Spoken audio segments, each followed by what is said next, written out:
Welcome to another episode of A Mission Focused Life. My name's Tanner Payton. I'm the pastor of Word of Life Church in Rock Island. With me is Tim Olafson, the executive director of Another Child Foundation and the Mission Network. Well, today we are going to talk about the importance of kids going to church camp. Now, as we get started, I want to give you an opportunity to answer a question on our comment section. If you would, let us know, what was your best camp experience? Tim? Can you think, did you get to go to kids camp growing up, church camp? I did 1 year. Okay. And I cannot recall it. You can't? I cannot. So it was amazing. It was amazing. I probably got in trouble, and I probably have put it out of my memory. Okay. Well, I went to camp 2 times. The first time, I almost died. Wow. Yeah, and I'm not making this up. So I was at this camp, and it was in the middle of nowhere in southern Missouri, and it was a very rustic camp experience. I think that there was electricity, but that was pretty much the nicest thing they had going for them. And I was playing tag with a group of kids, and they had these old oak church pews on top of this concrete structure for about 3 feet off the ground. Okay. And I thought it was a good idea to jump on the back side of it so they couldn't tag me. Well, I rocked it a little too hard, and this church pew fell off of this 3-foot structure and landed on my back on the ground. It took about 5 counselors to lift it off of me. This church pew weighed between 400 and 500 pounds. Wow. And I was not able to walk correctly for about a week. I was sent to the doctor. I mean, there was some issues afterwards that bothered me for a while. So that was my first encounter with kids camp, but the second one redeemed it. It was an amazing experience. And it really solidified for me the importance of kids and teens being able to go to camp. Yeah. So for me personally, I didn't have that experience as a kid, at least that I can recall. I did go to one confirmation camp, we called it, but I don't recall. I was probably 12 years old. I don't recall much, if anything, of that. But what I have experienced over the last 13 years is a lot of trips we've done overseas to do VBS camps with kids. So in a way, I like to plug into that opportunity because it gives me something I hadn't experienced when I was a kid. But just to see the difference in the kids who do go to camp, it's always amazing. Absolutely. So what do you think it is about the VBS or the church camp environment that makes it so special?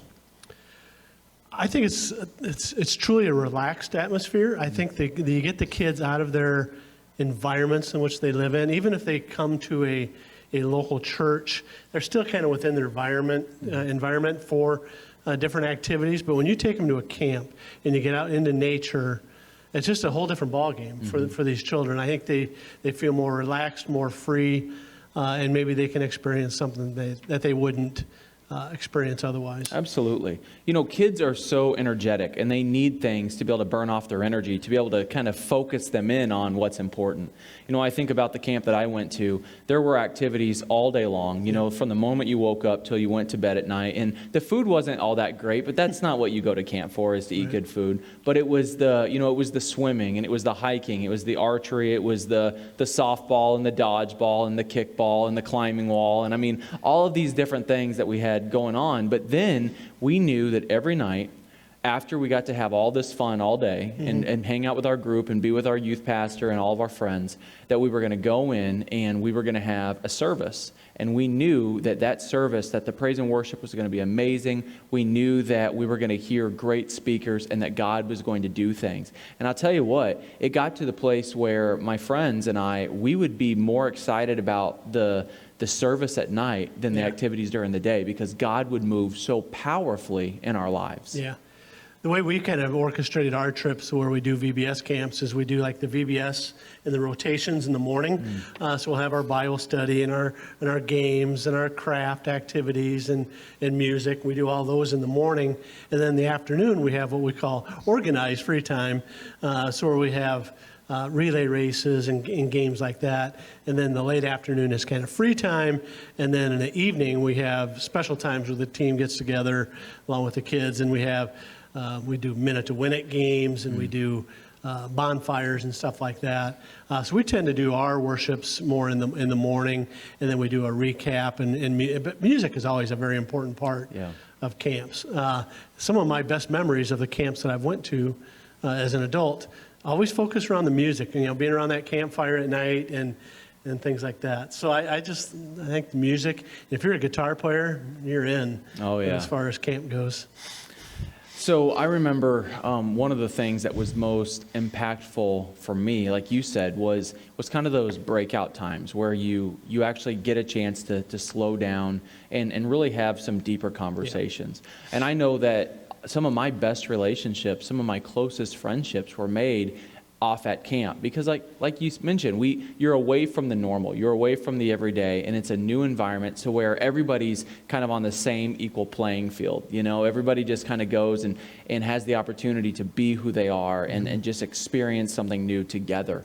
And then having those chances, whether it be at night before you're going to sleep, laying in the bunks, or it's sitting around the campfire, wherever it is that you might be, really being able to discuss the experience that you're having. Yeah, and I think one of the cool things about camp that I've seen is that you meet new friends. Mm-hmm. So typically you're always meeting, but you're doing you're meeting friends that you're doing common things with, whether you like swimming, hiking, whatever thing. So the people gravitate towards those, and then the people then you find things in common. So you meet this new boy from another town you never met before, but now all of a sudden the things you like to do are same things he likes to do, and then all of a sudden a new friendship builds based on those common interests, where sometimes if you just hang out with your friends, some friends might like to swim and you're not into that, but you end up going there because that's what your other friends do. So I think those new friendships are a key part because of that common interest. I think those are a key part of camp. Yeah.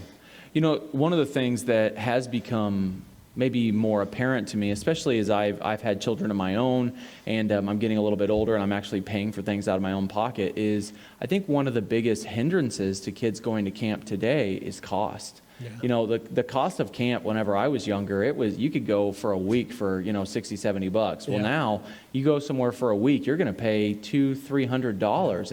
And that's a lot of money, especially for a family that has 2 or 3 kids. Mm-hmm.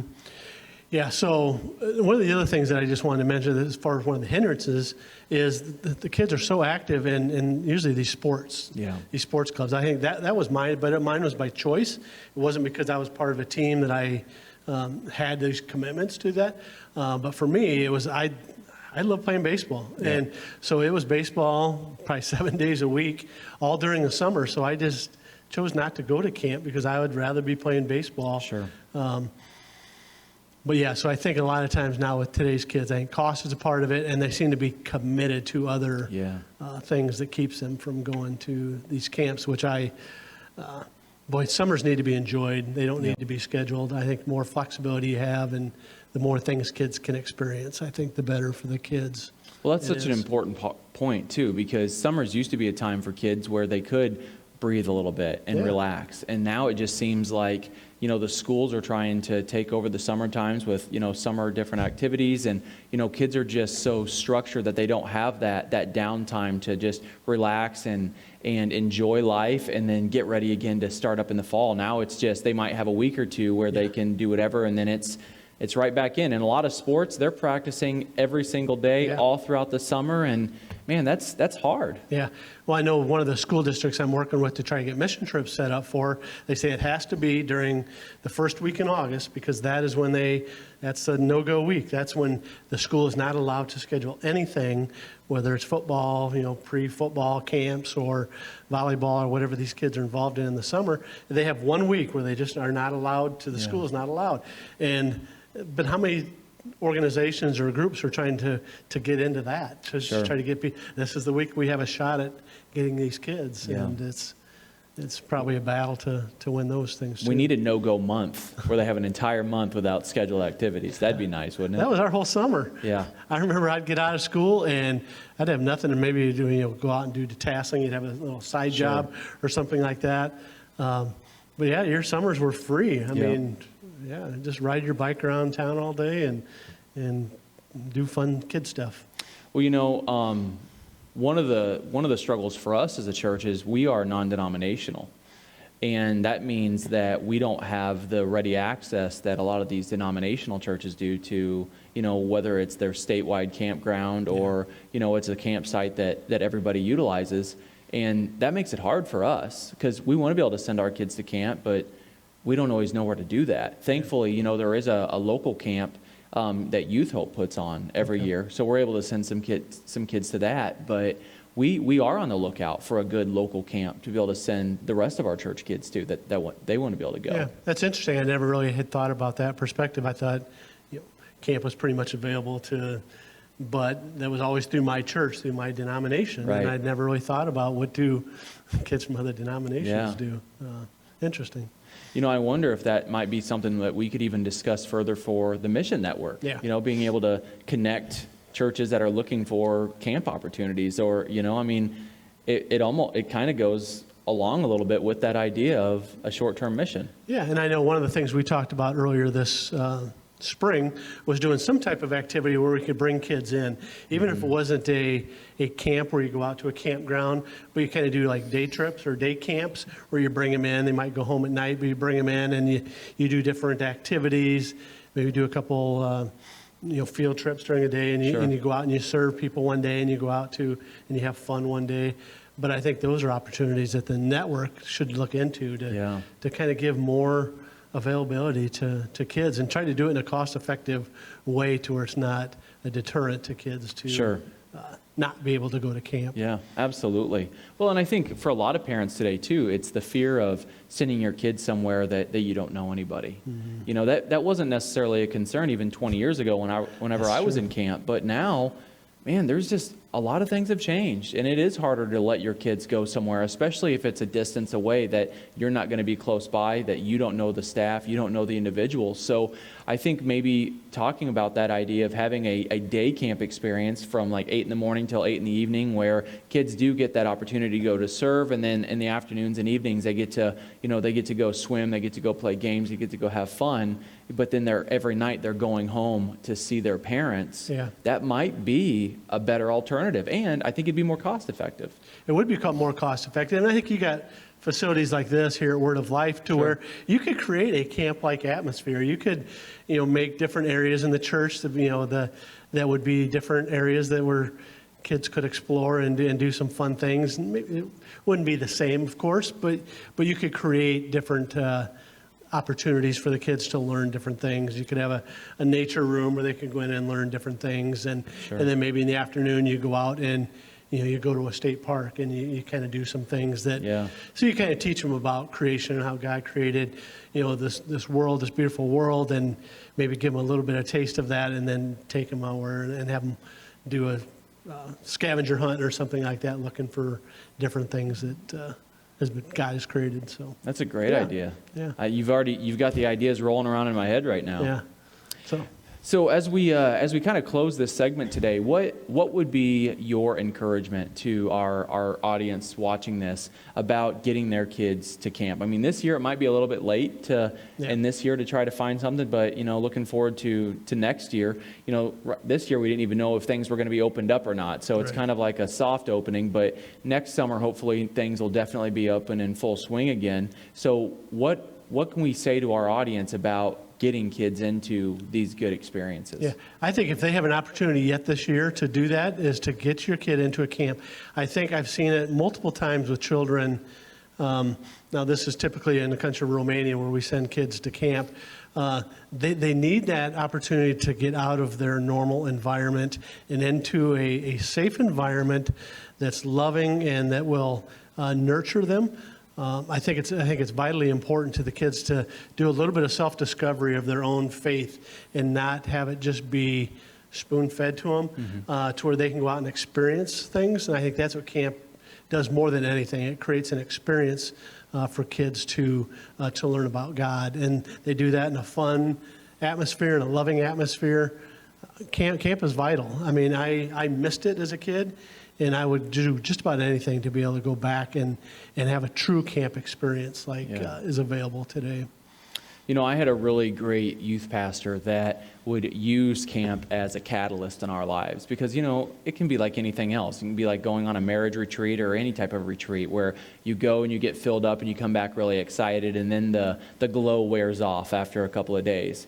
But our youth pastor would use that camp experience as a catalyst, and then he would keep keep stoking the fires throughout the year. Yeah. And, I think that that's an important thing as well, is that when we do send our kids to camp, that as parents and grandparents, that we're intentional, that when they get home, we use that memory of what they had at camp and that experience they had with Jesus while they were there to keep them motivated to keep going and to keep exploring who God is during the rest of the year. Yeah, and I think Sunday school is a very important thing, because that does some good teaching. But the camp really allows them to apply a lot of those things that they learn in Sunday school through discussions, through relationships, through experiences. So Sunday school is important and it needs to be done, but I think the camp experience on top of that really gives them a way to explore their own faith and what does this mean to me? I've kind of got head knowledge. Well, what's this going to look like for me? So in camp just opens up those opportunities to have discussions with counselors who are there to understand their situations, and then friends who are in similar situations. It's always fun to see kids in similar situations get to know each other and build off those relationships and share some things that they might not share with anybody else. Absolutely. Well, we want to thank you all for being a part of this with us today. If you have any questions or comments, please feel free to leave those in the comment section. And we hope that you will join us again next Thursday for a Mission Focused Life. Have a blessed day.